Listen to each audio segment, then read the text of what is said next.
to now walk you through a short demonstration of Proteus WCM. What you see here is the main login screen.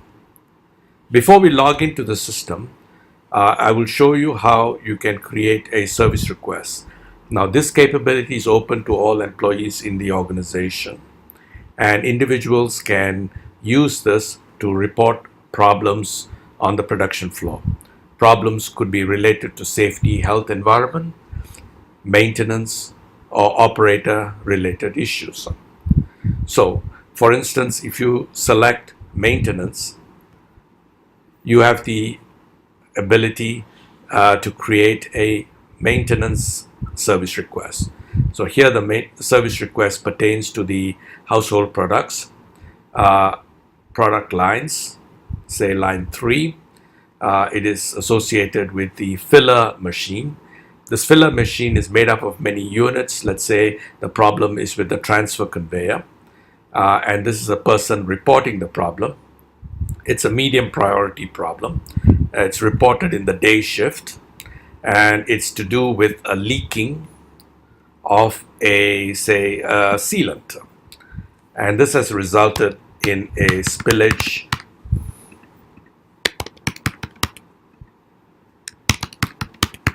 on the floor. And once you fill out this form, you can submit, and it creates a service request. Now, what typically happens is that this service request is routed to a supervisor or a planner, and the planner can decide to either convert it immediately into a work order or combine it with other requests into another work order, or he might decide to reject the request on the grounds that it is already being looked at. In either case, a notification is sent back to the person creating the service request as to what are the next steps. Users who have login rights can log into the system. Here we are logging in as an administrator. And what happens is when you log in to the system, you are presented with a main dashboard. This dashboard provides at a glance details of scheduled versus unscheduled work orders, details of all work orders which are open, completed, overdue, provides you a weekly snapshot as to which work orders need to be processed and acted on when. There is a message board via which you can communicate with other users in your work team, and you also have a list of all open work orders. So that's a dashboard that you would see right away. There's also a quick link, and via the quick link, you can easily create new work orders, create work order masters, emergency work orders, requisitions, and so on. Now note that this is the screen for the administrator, so all options are available. Now for the average user, they will only be able to see some of these options based on specific roles and rights that have been granted to him. At the top are the main modules. You have the asset module, inventory, personnel, providers like contractors and vendors, purchasing module, reports, service requests, work orders, company, and for the administrator, details of roles, rights, responsibilities, and company-wide settings. The asset module provides you details of all assets in a tree structure. So here within the manufacturing company, there are multiple factories, household products, food, beverage, personal care, etc. If you select a factory, the factory, you would see assets organized into production lines, site-wide facilities, and assets, and any ancillary assets. So in the line, let's say we select line 3. You see that line 3 is made up of a number of asset types, assets. So there's a transfer conveyor, in-feed screw, main drive, etc. And this pertains to the filler module. If you take any one of these assets, you can store a variety of information here. So there's details of the asset. You can even have an image, a diagram or a picture of the asset. You can look at tools that are needed to service this asset, any supporting documents in the form of attachments. This could be instruction videos, diagrams, schematics, etc., and which individuals are competent to service such assets. So that will provide you details of the asset. You can also look at the asset bill of material. So here, this particular part of the asset, the transfer conveyor, is made up of bearings, couplings, encoder, rotary, gears, shafts, sprockets, and so on. Now, each of these parts in the bill of material would typically have a component runtime and a runtime limit. And this information can be pulled from the asset runtime, where information is collected from the interface to the machine itself via interfacing to the programmable logic controller. And as the asset is being run, it would count the number of runtime hours or runtime units and compare that with the runtime limit of the part, so that you know when the part needs to be replaced or serviced. With the bill of material, you can also bring up the machine ledger. So machine ledger is a diagrammatic representation of the machine, the bill of materials, which you see out here, and for each part within the bill of material, you have over a calendar year details of what maintenance has been or is to be carried out. So here we are using the standard 4 triangle designation of yellow as planned maintenance, black as planned maintenance executed, red as breakdown maintenance, and blue as unplanned extra maintenance. And on the left hand side, you have the root causes, which all of that can be captured against the particular week of the year. So here there is the 52 weeks of a calendar year. And you have the ability to drill down. So when you have an emergency maintenance, a breakdown maintenance, you can click on that and it will bring up the associated work order. And if you go into the work order details, you will see more information about that particular work order. And I will come to this very shortly.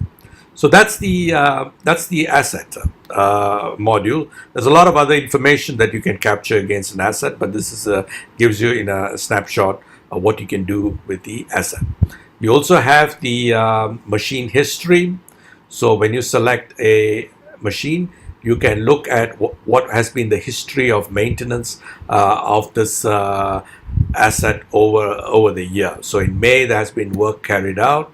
And if you click on that, you have details of what work orders were carried out on this particular asset in week 2 of May. The inventory module captures all information about parts, how these parts have been organized into stock rooms. So we have the main stock room, and this stock room has got 5,000 odd parts.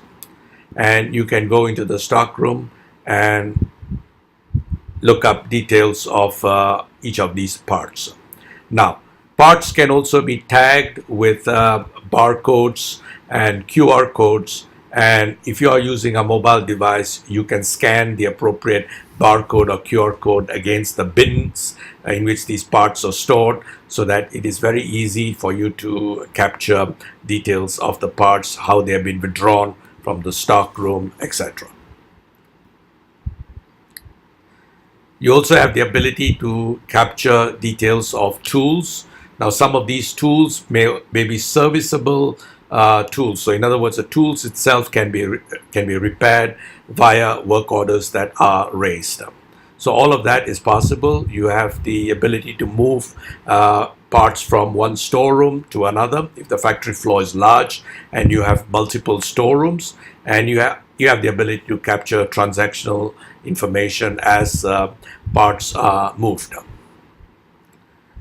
The personnel module captures all information about employees and individuals who are working. So here we have different individuals, and if you bring up the details of an individual, you can capture his basic information with a photograph of the individual. You have the ability to look at all of his labor crafts or skills, details of the supervisor, the working days, non-working days, working hours that come from the shift. So all of that can be captured against the personnel records. We also have the ability to define labor crafts. So within the organization, you can have different skills of individuals, skill levels, and each of these skill levels may have different labor rates. And depending on utilization, the cost for labor can be computed. The provider module allows you to keep track of all contractors and vendors. So different work orders may be processed not just by employees within the company, but they may be worked on by contractors or vendors. And again, that information can be captured. The purchasing module allows you to raise purchase requisitions based on various criteria associated with low stock level, part reorder points, etc.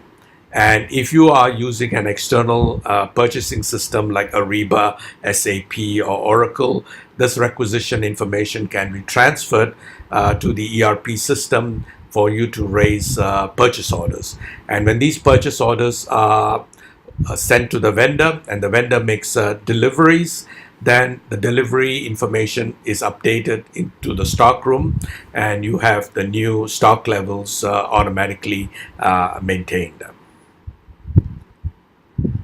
Service requests are all the incoming service requests that are being received by the planner.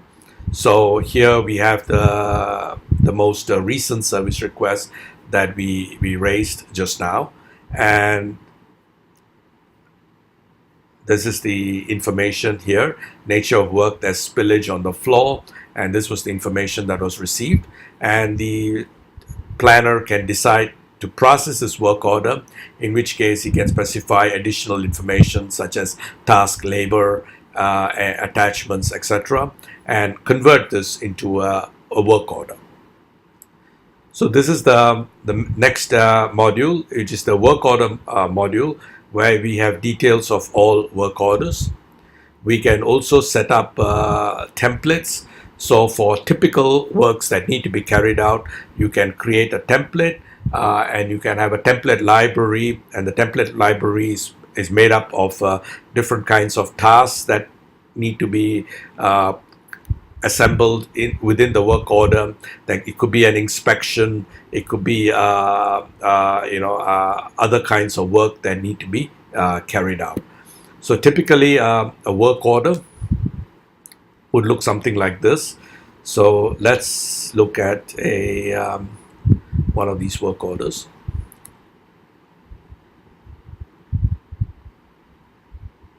So this is a demand maintenance work order.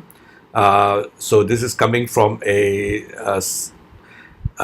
service request associated with service safety, health, environment, and associated with the work order, you can capture a lot of additional information such as tasks, labor, parts which are needed for this work order, any special tools that are required. And if it's an emergency work order, we want to capture causes, countermeasures, preventive actions, replication actions, and so on. So all of that can be captured as part of the work order.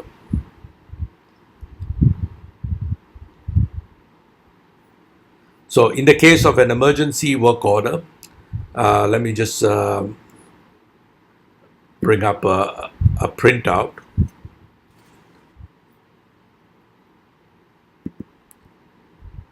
This is how an emergency work order would look like.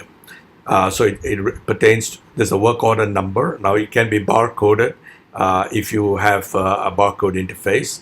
Identify the location, the target, the date. Because it's an emergency, you want to capture the total time to repair with a detailed stratification, capturing notification time, start, initial wait time, diagnostic time, and so on. So we want to capture a lot of information in granularity because this is an emergency work order. You also want to keep track of all spare parts used, the parts, description of the parts, quantity allocated. You also want to capture the 5 W and H of what, when, where, who, which, and how this work was, the nature of the work and the possible root causes. So the 5-way analysis. You can also put in some diagrams that will enable the technician or the engineer to identify and come to the root cause. You can capture countermeasures, preventive actions, replication action. So all of this will be very useful to avoid problems repeating itself. So that's typically what an emergency work order would entail. In the work orders, you also have tasks, and this is a library of tasks that you can set up. So each of these tasks would have a set of instructions of what needs to be done, the kind of skill level that is needed, the labor craft code. And once you have a library of tasks, it's just a very simple process of assembling one or more of these items into a work order. And this is set up as a work order master.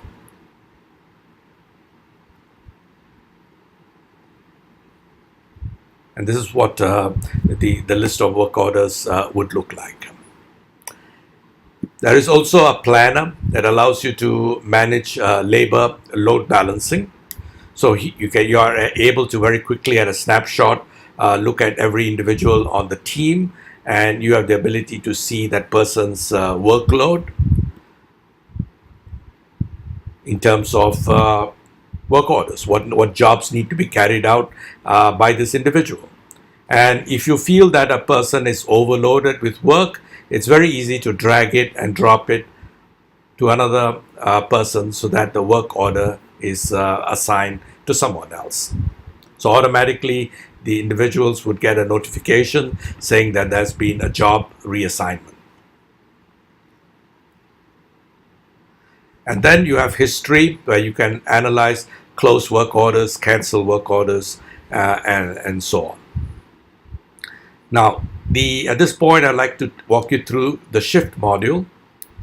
So the shift module is globally defined, and in any manufacturing facility, you would typically have a number of shifts. In some organizations, you might have a day shift and a night shift of 12 hours each. Some other companies might have 8-hour shifts, 3 of them in a given day. But you may also have overlapping shifts or non-standard shift patterns. So Proteus WCM has the ability for you to handle an unlimited number of shifts, and for each shift you can define the start, the stop time, the non-production time, and then assign individuals to the shift. Shifts can also be assigned to specific facilities, specific factories, so we can have different factories running different shifts.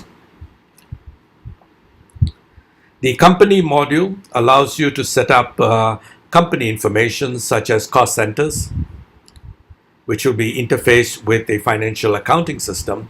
So we have the HPC factory, let's say the year, and then you have the cost center, and against the cost center you can look at labor costs, material costs, inventory, purchase order, work order, and so on. So you can have a budget set up, and you have the ability to look at actuals versus the budget.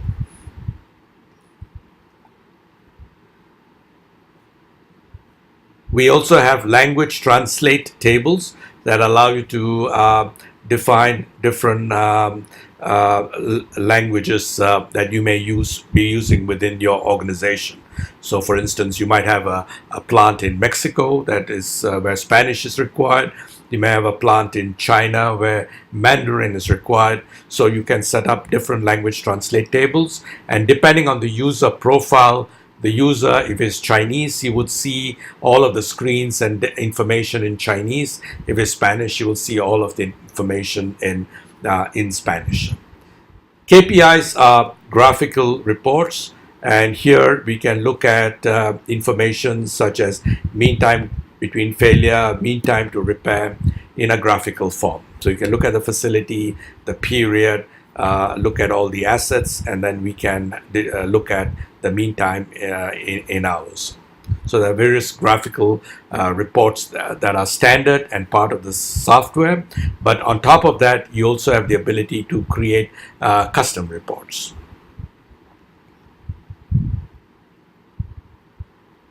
Rights allow the system administrator to define users, roles. So here you have a role of an administrator.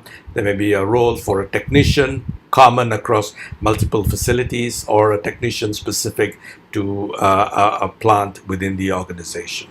So this is it's a quick tour of the software. There's a lot of functionality, and we can have a demo going many hours, but this gives you a quick snapshot and a flavor of what Proteus WCM is. Thank you very much.